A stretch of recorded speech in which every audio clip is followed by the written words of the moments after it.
আজকে একটু chicken soup বানাবো, তাই জন্য আজকে বোনলেস চিকেন নিয়ে নিয়েছি।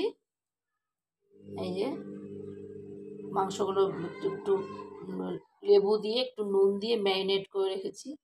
একটু রসুন কুচি, একটু পেঁয়াজ কুচি, একটু গাজর দেবো, একটু কাঁচা লঙ্কা দেবো, একটু টমেটো দেবো, দিয়ে জিরের গুঁড়ো একটু দেবো, দিয়ে আজকে এটা আমি স্যুপ বানাবো। এগুলো আমি সব প্রেশারে নিয়ে নিয়েছি। প্রেশারে দিয়ে একটুখানি জল দিয়ে নিয়েছি, আর একটু জিরের গুঁড়ো দিয়ে দিলাম অল্প করে, আর একটুখানি দই দেব।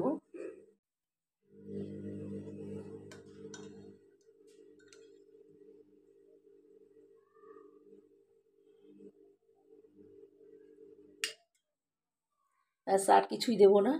নামানোর আগে একটুখানি চাট মশলা দিয়ে আর একটু গরম মশলা দিয়ে নামিয়ে দেবো।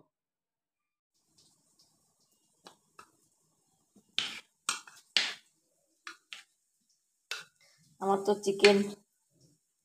Chicken soup ready. এই দেখো কেমন হয়েছে। আমি একটু এখন চাট মশলা দিয়ে দেবো।